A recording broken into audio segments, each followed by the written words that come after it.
Hi grade 3, I have a story for you.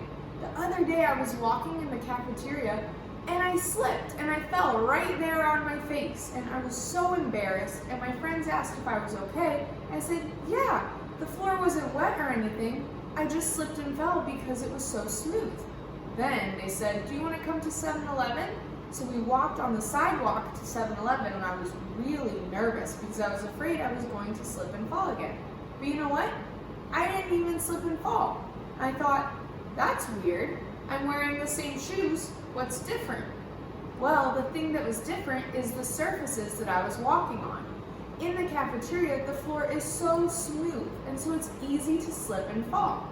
When I was walking to 7, I was walking on sidewalk, and that's bumpier and harder to fall and slip on. That's actually something called friction, and you might not have ever heard of the word friction before, but you've probably seen it.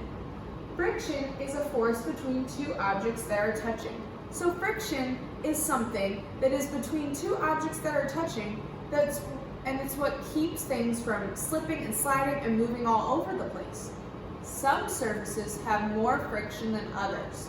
For example, the sidewalk had more friction because it was rough and bumpy, and its texture was a lot different than the cafeteria floor. We know when we go to lunch, sometimes we have to be careful because that floor is slippery and it's more smooth.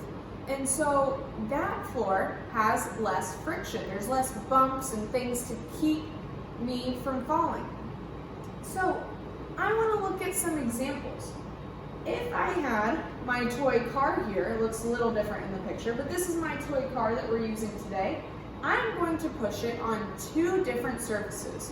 First, I'm going to push my toy car on the grass out on the soccer field, and I want to see how far does my toy car go.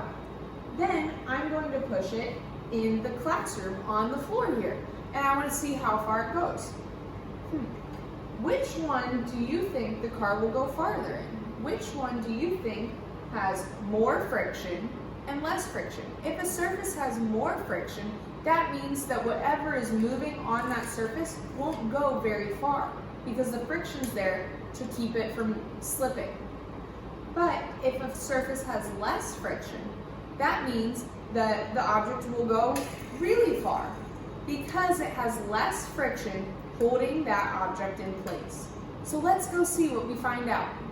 All right, I am out here on the soccer field where the surface is pretty rough. Let's see if I push my car with force, how far it goes.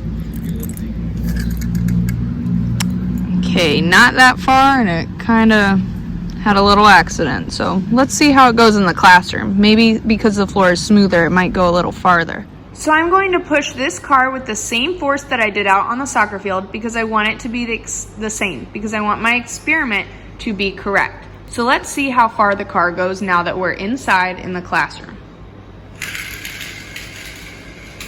Whoa, that went far.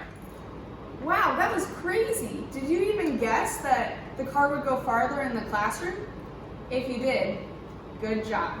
It's because the surface of the floor in the classroom is a lot smoother and has less friction than the bumpy grass out on the soccer field.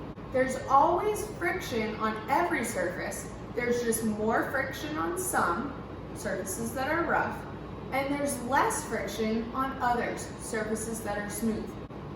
So today in your seesaw activity, you're going to look at some pictures of different types of surfaces. Some are smooth, some are rough.